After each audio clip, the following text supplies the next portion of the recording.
नमस्कार साथियों, कैसे हैं आप सभी। उम्मीद करता हूं कि आप स्वस्थ होंगे, सुखी होंगे और प्रसन्न होंगे। श्रीमद् भगवत गीता के माध्यम से हम जीवन के विभिन्न पहलुओं को जानने का, समझने का प्रयास करते हैं। और चूंकि आज के समय में जीवन ऐसे तेजी गति से भाग रहा है, जीवन को समझना इतना मुश्किल हो गया है, लोगों को एनालाइज करना, चिंतन करना, मनन करना। अब कहा जाता है कि उसके लिए स्पेशली जो है आप क्लास लीजिए, आप ध्यान के लिए जो है, मेडिटेशन के लिए जो है आप कोई क्लास करिए। परंतु ये कोई स्पेसिफिक टाइम के लिए नहीं है कि आप कोई 1 घंटे के लिए ध्यान करते हैं, उसके बाद जो है आप अपनी जो संसारी दुनिया है उसी में लिप्त हो जाते हैं, आसक्त हो जाते हैं। ऐसे जो है आपके जीवन में परिवर्तन नहीं होने वाला। परिवर्तन जो होगा, उत्थान जो होगा, वो होगा आपके हर क्रिया में ध्यान होने का, आपके हर स्थिति में ध्यानस्थ होने का। और जब ये प्रक्रिया आप अपने जीवन में अपनाएंगे और अपने जीवन में लेके आएंगे, तब जो है आपके जीवन में एक नई दिशा, नए गति से जो है बढ़ेगी। तो इन बातों को जानने और समझने के लिए गीता का सहारा, गीता के माध्यम से इन बातों को हम समझ सकते हैं, जान सकते हैं। चूंकि अर्जुन के मन में भी ऐसे ही भ्रम उत्पन्न हुए कि कैसे कौन चीज़ें होती हैं, कैसे क्या चीज़ें हो पाती हैं, और जो चीज़ें हो रही हैं उसके प्रति आप कितने होश में हैं, ये जानना समझना आवश्यक हो जाता है। तो श्री कृष्ण ने उनको जो है वो बातें समझाई, बताई और उन प्रश्नों के उत्तर दिए जो रहस्य है, गूढ़ है। लोग उसके प्रयास में अलग अलग जगह पे ढूंढते हैं, विभिन्न लोगों से मिलते हैं, स्थानों में जाते हैं, बहुत प्रयत्न करते हैं, परंतु उनका उत्तर जो है वो प्राप्त नहीं कर पाते। और सामान्यतः आप देखेंगे कि वो जो है परेशान रहते हैं। लेकिन श्रीमद् भगवत गीता आपको जो है वो उत्तर है, वो अमृत है, जिसका पान करने के बाद आपको कुछ भी जानने की आवश्यकता फिर बचती नहीं है। आपके जीवन के जितने प्रश्नों के उत्तर हैं वो मिल जाते हैं। फिर आप जो है डाउट में नहीं रहते, आप जो है दुविधा में नहीं रहते, और आप अपने निर्णयों के प्रति बहुत जिम्मेदार हो जाते हैं। तो हर एक व्यक्ति को जो है श्रीमद् भगवत गीता पढ़ना चाहिए, उनके सूत्रों को समझकर अपने जीवन में उसको जो है अप्लाई करके इसे उत्कृष्ट बनाने का प्रयास करना चाहिए। तो जैसा आपको पता है कि आज के समय में या कभी भी रहा हो, जीवन में लोगों से जब आप मिलते हैं, उन्हें देखते हैं, उनकी बातों को आप एनालाइज करते हैं, तब पाते हैं कि उनकी जो स्पष्ट बातें हैं, उनके जो प्रकट रूप में दिख रहे हैं, जो सामान्यतः आप उनको देखते हैं, और एक तो बाहरी चेहरा है जो एक समाज के लिए है, जो एक आम पब्लिक के लिए है, आम जनता के लिए है, परंतु क्या भीतर रूप से वो वही हैं? क्या वो अंदर से वही हैं? अगर बाहरी रूप से और भीतरी रूप से आप अलग हैं, इसका मतलब है कि आप अभी अपनी वास्तविक स्थिति में नहीं आए हैं। वास्तविक स्थिति वो होती है जहां पे आप जो हैं बस वही प्रदर्शित करते हैं, वही होते हैं, और वही होने का भाव जो है आपको उस ईश्वर के सदृश बनाता है, उसके पास लेके जाता है और उसकी अनुभूति कराता है। तो आपका जीवन तभी परिवर्तित होगा जब आप इस प्रोसेस को जान पाएंगे, इस ध्यान को, इसे ध्यान करते हुए जीवन को समझने का प्रयास करेंगे।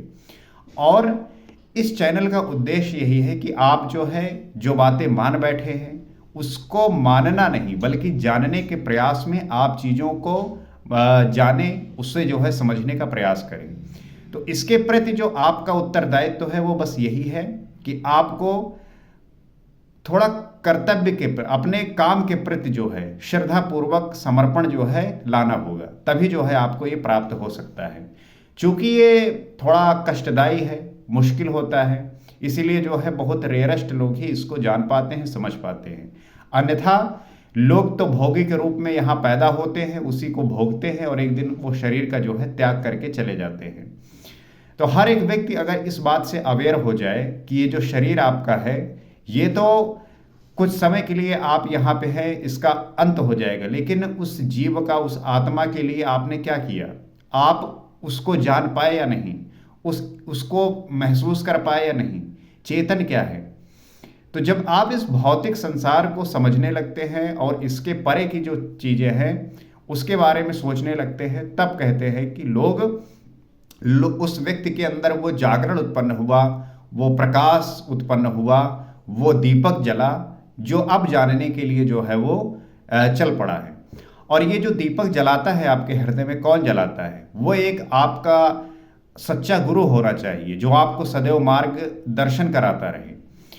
और इस मार्गदर्शन में उस गुरु का होना अति आवश्यक है। और किसी भी व्यक्ति को अगर इसका सहारा पाना है तो उसे जो है एक अच्छे गुरु की तलाश करनी होगी, उसे ढूंढना होगा, और उसके सानिध्य में रहकर जब आप साधना करेंगे तब आपको आपका जो बेड़ा पार हो जाएगा, अर्थात आप जान पाएंगे और ये जानने की प्रक्रिया आसान हो जाएगी आपके लिए। तो जैसा कि हमने पिछले एपिसोड में ये समझा, जाना कि जो सात्विक हैं, जो रजोगुण हैं और जो तामसिक गुणों वाले हैं, उनके गुण क्या हैं, उनके फल क्या प्राप्त होते हैं। आज हम आगे समझते हैं और जानते हैं कि श्री कृष्ण अर्जुन को क्या समझा रहे हैं। तो चतुर्दश अध्याय का 19वां श्लोक है, उसमें कहते हैं, नान्यम गुणेभ्यः कर्तारम यदा दृष्टानुपश्यति गुणेभ्याश्व परम वेत्ति मद्भावम सो अधिगच्छति। कहते हैं जिस काल में दृष्टा आत्मा तीनों गुणों के अतिरिक्त अन्य किसी को करता नहीं देखता और तीनों गुणों से अत्यंत परे परम तत्व को वेति विदित कर लेता है, उस समय वो पुरुष मेरे स्वरूप को प्राप्त होता है। श्री कृष्ण बता रहे हैं कि कोई व्यक्ति मुझे कब प्राप्त करता है, ऐसी कौन सी स्थिति है जहाँ पे उसे मैं उपलब्ध होता हूँ, मैं प्राप्त होता हूँ, मैं दिखता हूँ, मेरी वो अनुभूति करता है, मेरे सदृश हो जाता है। तो कहते हैं जब दृष्टा आत्मा तीनों गुणों के अतिरिक्त अन्य किसी कर्ता को नहीं देखता। तात्पर्य क्या है कि जब आप सात्विक, रजो और तमो से आप रजो पे जाते हैं, रजोगुण से आप सात्विक गुण पे जाते हैं, और जब इससे परे जाते हैं और साक्षी भाव में आप स्थित होते हैं, तब आपके अंदर वो क्षमता आती है कि आप ईश्वर को महसूस कर पाएं, उसकी अनुभूति कर पाएं, उसको आप जान पाएं, उसको आप देख पाएं। और जिन लोगों को ये दिखा है और जब उनके भक्त उनसे पूछते हैं कि क्या दिखा है, तो कहते हैं कि गूंगा केरी सरकरा खाए और मुस्कुराए। अर्थात ये कि जो गूंगा व्यक्ति है वो गुड़ खाया और वो मुस्कुरा रहा है। अब उससे पूछो कि क्या मजा आ रहा है, तो गूंगा आपको क्या बताएगा, उसे तो बस मजा आया। उसी प्रकार से ये है, जब आपको ये अनुभूति हो जाती है तब आप उसी आनंद में जो है विलीन हो जाते हैं। फिर आप ये नहीं बता पाते कि आपको क्या अनुभूति हुई, क्योंकि ये वही जान पाता है जिसको हुआ है। इसलिए वो जो है ये नहीं बता सकता कि उसे जो है क्या महसूस हुआ है। ये जो जान पाता है वही अनुभूति कर सकता है। तो वही कहते हैं कि इससे विदित कर लेता है, उस समय वो व्यक्ति मेरे स्वरूप को प्राप्त हो जाता है। ये बौद्धिक मान्यता नहीं है कि गुण गुण में बरतते हैं। साधक करते करते एक ऐसी अवस्था आती है, साधन करते करते एक ऐसी अवस्था आती है जहाँ उस परम से अनुभूति होती है। जब आप साधना करते हैं, जब आप तप करते हैं, जब आप मेहनत करते हैं, तो आपको मेहनत करते हुए अपने धैर्य को नहीं छोड़ना, धैर्य बनाए रखना है और हार्ड वर्क आपको निरंतर करते रहना है। क्योंकि हार्ड वर्क जो है आपका फलित होगा, आपको जो है वो पे ऑफ करेगा, उसका जो है आउटपुट आएगा। क्योंकि आपका जो कर्म है, अर्थात जब आप साधना करते हैं और साधन करते रहते हैं, तो एक ऐसी अवस्था आती है जहाँ पे आपको वो परम की अनुभूति होती है। तो पेशेंस बनाए रखना है, धैर्य बनाए रखना है। वो एक स्थिति आएगी जहाँ पे आपको परम अनुभूति मिलेगी, चाहे आपके जीवन में भी हो, चाहे आप पढ़ाई के लेके हो, कार्य के प्रति हो, कोई भी आपका जो है मिशन हो, उसमें आपको धैर्य बनाए रखना है। एक अवस्था आएगी कि आपको सफलता अवश्य मिलेगी। तो गुणों के सिवाय कोई कर्ता नहीं दिखता। उस समय पुरुष तीनों गुणों से अतीत हो जाता है और वो स्थिति ऐसी होती है कि फिर उस व्यक्ति के अंदर ना तो तमोगुण बचता है, न रजोगुण बचता है और ना ही सात्विक गुण बचता है। तो इन तीनों गुणों से जो है वो परे हो जाता है और उस स्थिति में जो है उसे ईश्वर की भेंट होती है। ये कल्पित मान्यता नहीं है। इसी पे आगे कहते हैं, ये अगर आप ये समझती है कि ये कोई कल्पना मात्र है, क्योंकि अक्सर होता है ना कि जो व्यक्ति नहीं प्राप्त कर पाते वो कहते हैं अरे ये सब झूठ है, ये सब फालतू की बातें हैं। ऐसा थोड़ी है कि जो उन्हें एक आम इंसान भगवान बन जाएगा। लोग ऐसी ही बातें करते हैं, आप देखिए, वो कहेंगे कि वो तो बस अवतार लिए हैं, ऐसे वो अलग लोग हैं, ऐसे कुछ नहीं होता। ये ऐसा कुछ नहीं है, आप भी कर सकते हैं। जो उनके भीतर था वही आपके भी भीतर है, आप भी वो कर सकते हैं, आपके अंदर भी वो कैपेसिटी है, वो क्षमता है। बस इसे जानने की और पहचानने की आवश्यकता है। और ये जानने और पहचानवाएगा कौन? ये आपका बोध पहचान करवाएगा, ये आपका गुरु पहचान करवाएगा। तो उस गुरु को आप पकड़िए, उस जो है आप अपने बोध को जो है अपने बुद्धि को जागृत करिए, वो आपको बताएगा कि आप कौन हैं। आप खुद जो है उसके सदृश हो सकते हैं। तो इसे आप समझिए। उस समय पुरुष तीनों गुणों से अतीत हो जाता है, ये कल्पित मान्यता नहीं है, ये सच में होता है। आगे कहते हैं, गुणा नेतान तीत्य त्रिनेन देही देह समुद भवान जन्म मृत्यु जरा दुखैर विमुक्तो अमृतम अश्नुते।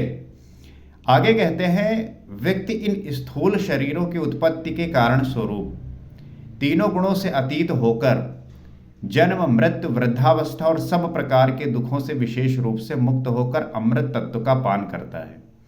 जब व्यक्ति ये जो स्थूल शरीर है, इसकी उत्पत्ति के कारण स्वरूप जो तीनों गुण हैं, कौन से गुण?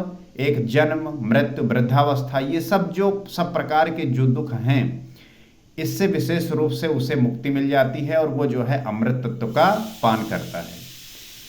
तो ये जानना आवश्यक हो जाता है कि ये जो जन्म प्राप्त हुआ है, इसके लिए आप कितने ज़्यादा बोधित हैं, कितने ज़्यादा इसको लेके समझ विकसित करते हैं। और जैसा कि इसमें कहा गया है कि जो जन्म ले रहा है, उसके बाद मृत्यु हो रही है, फिर वृद्धावस्था प्राप्त हो रहा है, तो इसमें जब सब प्रकार के जो दुख हैं, इससे वो व्यक्ति परे चला जाता है, इससे जो है वो मुक्त हो जाता है और अमृत का पान करता है। अमृत पान वही है जहां पर उसे अब किसी भी कष्ट में, किसी भी प्रकार के दुखों में नहीं पड़ना, किसी भी दुख में जो है अब नहीं जीवन जीना। तो ये जो प्रक्रिया है, ये आप अपनाकर अपने जीवन को उस उपलब्धि तक, उस उत्कृष्टता तक ला सकते हैं।